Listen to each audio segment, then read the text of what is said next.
Hello ನನ್ನ beautiful viewers, welcome back to my YouTube channel. ತುಂಬ ದಿವಸ ಆದಮೇಲೆ ಲಾಂಗ್ ವಿಡಿಯೋ ಜೊತೆ ನಿಮ್ಮ ಜೊತೆ ಸಿಗ್ತಾ ಇದ್ದೀನಿ.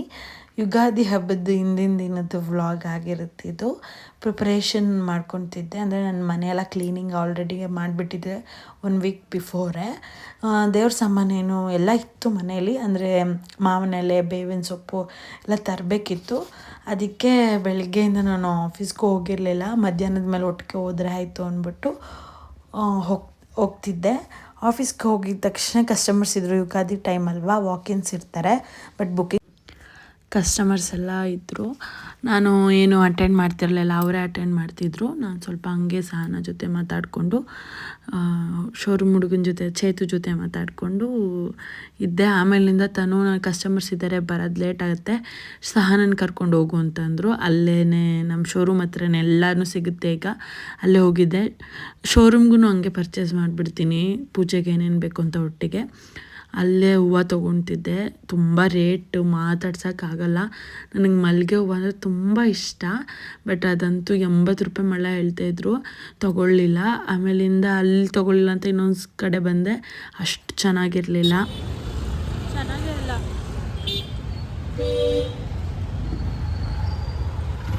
ಏನು ಮಾಡೋದು ಸಹ ನೆಕ್ಸ್ಟ್ ಇನ್ನೇನು ಬೇಕು ಹಂಗೆ ನಾವು ಸಹನ ಹೊರಟ್ವಿ, ಏನೇನು ಬೇಕೋ ತೊಗೊಂಡ್ವಿ. ಬಟ್ ಸಹನನ ಜೊತೆ ಇಷ್ಟೇ ತೊಗೊಳಕ್ಕಾಗಿತ್ತು. ಮಳೆ ಬೇರೆ ಬರೋ ಟೈಮ್ ಬರ್ತಾಯಿತ್ತು, ಟೈಮ್ ಬೇರೆ ಆಗಿಬಿಟ್ಟಿತ್ತು, ಸಹನ ಹೊರಡಬೇಕಿತ್ತು ಅಂತ ನಾನು ಇಷ್ಟು ತೊಗೊಂಡೆ. ಆಮೇಲೆ ಅಲ್ಲೇ ರೆಡಿ ಮಾಡ್ಕೊಂಡ್ಬಿಟ್ಟೆ ತೋರಣ, ಶೋರೂಮ್ಗೂ ಹಾಗೆ ಮನೆಗೂ. ನೋಡಿದ್ರೆ ಮಳೆ ಹನಿ ಇಕ್ಕಕ್ಕೆ ಶುರು ಆಗಿತ್ತು. ನನಗಂತೂ ಎಲ್ಲೂ ಬಟ್ಟೆ ಬೇರೆ ತೊಗೋಬೇಕಿತ್ತು, ಅಲ್ಲೂ ಹೋಗೋಕ್ಕೆ ಲೇಟ್ ಆಗ್ತಾಯಿದೆ, ಕಸ್ಟಮರ್ಸ್ ಬೇರೆ ಇದ್ದರು. ಏನು ಕೆಲಸನೂ ಇವತ್ತು ಆಗಲಿಲ್ಲ ಅಂತ ಬೇಜಾರಲ್ಲಿ ಕೂತಿದ್ದೆ. ಹಾಗೆ ಶೋರೂಮಲ್ಲೆಲ್ಲ ರೆಡಿ ಮಾಡಿಬಿಡೋಣ, ಇನ್ನು ಸಹನ ನಾಳೆ ಬರಲ್ಲ, ಯುಗಾದಿ ಹಬ್ಬ, ಸೊ ನಾನು ಒಬ್ಬಳೇ ಇರ್ತೀನಿ ಅಂದ್ಬಿಟ್ಟು ಅವಳ ಕೈಲಿ ಹೆಲ್ಪ್ ಮಾಡಿಸ್ಕೊಂಡೆ. ಹಾಗೆ ಜೋರು ಮಳೆ ಪ್ಲಸ್ ಕರೆಂಟ್ ಬೇರೆ ಹೋಯಿತು. ಈ ಮಳೆ ಬಿಡ್ತಾನೆ ಇಲ್ಲ. ನಾವು ಆಚೆ ಹೋಗೋಣ, ಕಾರ್ ತೊಗೊಂಡೋಗೋಣ ಅಂದರೆ ಫುಲ್ಲು ಟ್ರಾಫಿಕ್ಕು. ಸೊ 2 ವೀಲರಲ್ಲೇ ಹೋಗೋಣ ಅಂತ ಡಿಸೈಡ್ ಮಾಡಿದ್ಮೇಲೆ ಮಳೆ ಅಂತೂ ಸ್ಟಾಪೇ ಆಗ್ತಾಯಿಲ್ಲ, ಹನಿ ಬರ್ತಾನೆ ಇದೆ. ಓದೆ ನೆನಿತೀವಿ ಅಂತ ಸುಮ್ಮನೆ ಅದೇ. ಆಮೇಲೆ ಸಹ ನಾನು ನಮ್ಮಣ್ಣ ಬಂದ ಅಂತ ಅವಳು ಹೊರಟ್ಲು. ನಾನು ಹೋಗ್ತೀನಿ ಹಂಗೆ ಶಾಪಿಂಗ್ ಮಾಡಿಕೊಂಡು ಅಂತ ಅವಳು ಹೊರಟ್ಲು. ಅವಳಿಗೆ ನಮ್ಮಣ್ಣ ಕಾರಲ್ಲಿ ಬಂದಿದ್ದ, ಸೊ ಅವಳು ಕಾರಲ್ಲಿ ಹೊರಟ್ಲು. ನಮಗೂ ಡ್ರಾಪ್ ಮಾಡ್ತೀನಿ ಅಂದರು, ಬಟ್ ತಿರ್ಗಾ ರಿಟರ್ನ್ ಬರೋಕ್ಕೆ ಗಾಡಿ ಬೇಕು ಅಂದ್ಬಿಟ್ಟು ಇಲ್ಲ ನೀನು ಹೋಗು ಅಂತ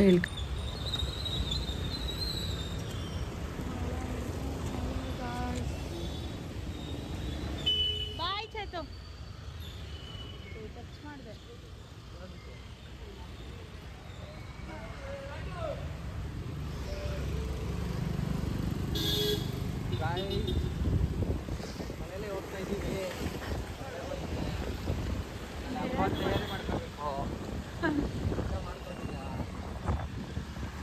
ವೆಯ್ಟ್ ಮಾಡಿದ್ರು 1 ಅವರಿಂದ ಮಳೆ ನಿಲ್ಲುತ್ತೆ. ಅದೇ ಅವರು ಹೇಳ್ತಿದ್ರು 1 ಅವರಿಂದ ವೆಯ್ಟ್ ಮಾಡ್ತಿದ್ವಿ, ಮಳೆ ನಿಲ್ಲಿಲ್ಲ ಅಂತ. ಹಾಗೆ ಇಲ್ಲಿ ಒಂದು ಶಾಪಿಗೆ ಬಂದಿದ್ದೆ, ಅಲ್ಲೇನೂ ಇಲ್ಲ ಅಂತ ಹೇಳ್ತಿದ್ರು. ಅದಕ್ಕೆ ನಾನು ಅವ್ರ ಹತ್ರ ರೇಗಿಸ್ತಿದ್ದೆ, ಇಷ್ಟು ದೊಡ್ಡ ಅಂಗಡಿ ಇದೆ ಏನೂ ಇಲ್ಲ ಅಂತ. ಪಾಪ ಅವರೇ ಹೇಳಿದ್ರು ಅಪೋಸಿಟ್ ಎಲ್ಲ ಸಿಗುತ್ತೆ ಹೋಗಿ ಅಂತ. ಈಗಿನದ್ರಲ್ಲಿ ಯಾರೂ ಹಂಗೆ ಬೇರೆ ಶಾಪ್ನ ಪ್ರಮೋಟ್ ಮಾಡಲ್ಲ ನಾನು ಅಂದ್ಕೊಂಡಿರೋ ಪ್ರಕಾರ. ಬಟ್ ಕೆಲವ್ರು ಇರ್ತಾರೆ ಒಳ್ಳೆಯವರು ಅನ್ನೋದಕ್ಕೆ ಇದು. ಆಮೇಲೆ ಏನೇನು ಬೇಕು ರೇಷನ್ ಐಟಮ್ಸ್ ಸ್ವಲ್ಪ ಮನೇಲಿ ಖಾಲಿ ಇತ್ತು, ಎಲ್ಲ ಅದನ್ನು ತೊಗೊಳ್ತಾ ಇದ್ದೆ.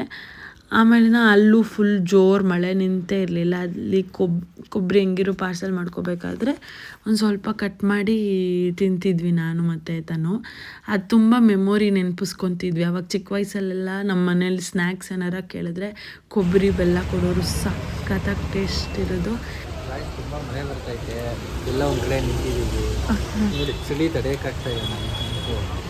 ಇವಳು ಮಳೆಲೇ ಕರ್ಕೊಂಡ್ಬಿಟ್ಟಿದ್ದಾರೆ ಆಚೆ, ಬೇಡ ಅಂತ ಕೇಳಿಲ್ಲ. ಏನು ಮಾಡ್ತಾರೆ?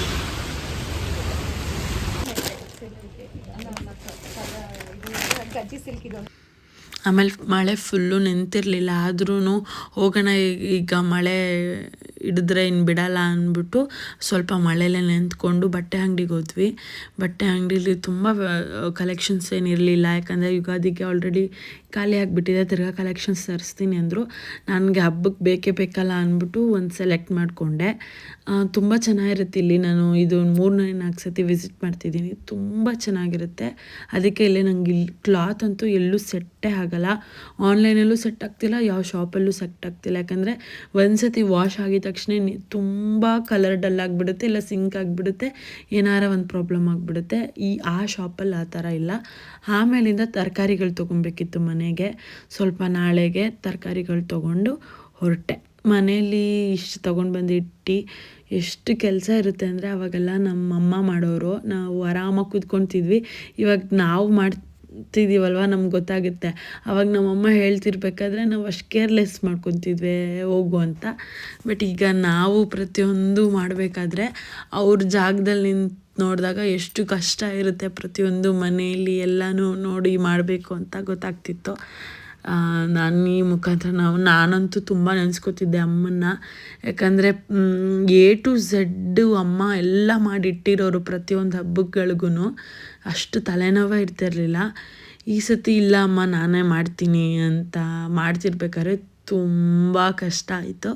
ಹಾಗೆ ಕಡಲೆಕಾಳು ಗೊಜ್ಜು ಮಾಡೋಣ ಅಂದ್ಬಿಟ್ಟು ನೆನೆಸ್ಬಿಡೋಣ, ಆಮೇಲೆ ಮರ್ತೋಗ್ಬಿಡ್ತೀನಿ. ಎಷ್ಟು ಸತಿ ಈ ಥರ ಮಾಡಿದ್ದೀನಿ ಅಂದರೆ, ನೆನೆಸ್ತೀನಿ ಅಂತ ಹೇಳಿ ಮರ್ತೋಗ್ಬಿಟ್ಟು ಮಲ್ಕೊಂಬಿಡ್ತಿದ್ದೆ. ಅದಕ್ಕೆ ನೆನಪಿದ್ದಾಗಲೇ ನೆನೆಸ್ಬಿಟ್ಟೆ, ಬಂದಿದ್ದ ತಕ್ಷಣ ನೆನೆಸಿಟ್ಬಿಟ್ಟೆ ಬೆಳಗ್ಗೆ ಮಾಡಿಬಿಡೋಣ ಅಂತ. ಆಮೇಲೆ ಚಕ್ಕೆ ಟೀ ಅಂತ ಕುಡಿತೀವಿ ನಾವು, ತುಂಬ ಫ್ರೆಶ್ ಆಗಿರುತ್ತೆ. ಮನೇಲಿ ನೀವು ಮಾಡ್ಕೊಳ್ಳಿ. ಹಳೆ ವೀಡಿಯೋಸ್ಗಳಲ್ಲೆಲ್ಲ ಹೇಳಿದ್ದೀನಿ ಹೇಗೆ ಮಾಡ್ಕೊಳ್ಳೋದು ಅಂತ, ಚೆಕ್ ಮಾಡಿ. ಆಮೇಲಿಂದ ಬಾಕ್ಸ್ಗೆ ಹಾಕೊಂಡು ಫಿಲ್ ಮಾಡ್ತಿದ್ದೆ. ಒಂದು ಸ್ವಲ್ಪ ಟೀ ಕುಡ್ದು ಫ್ರೆಶ್ ಆದಮೇಲೆ ತುಂಬ ಚಳಿ ನಮ್ಮ ಮನೇಲಂತೂ ಸಿಕ್ಕಾಪಟ್ಟೆ ಚಳಿ ವೆದರು. ಮಳೆ ಬಂದುಬಿಟ್ರಂತೂ ಇರೋಕ್ಕಾಗಲ್ಲ. ಸೆಕೆನೂ ಅಷ್ಟಾಗಲ್ಲ, ಬಟ್ ಚಳಿ ಮಾತ್ರ ತುಂಬ ಆಗುತ್ತೆ. ಯಾಕಂದರೆ ಮರಗಳಿದೆ ನಮ್ಮ ಮನೆ ಹತ್ರ 2-3, ತುಂಬ ಚಳಿ ಆಗುತ್ತೆ. ಅದಕ್ಕೆ ಒಂದು ಗ್ರೀನ್ ಟೀ ಕುಡ್ದು ತಂದಿದ್ದ ಸಾಮಾನೆಲ್ಲ ಬಾಕ್ಸ್ಗೆ ಹಾಕ್ಕೊತಿದ್ದೆ. Thank you for watching.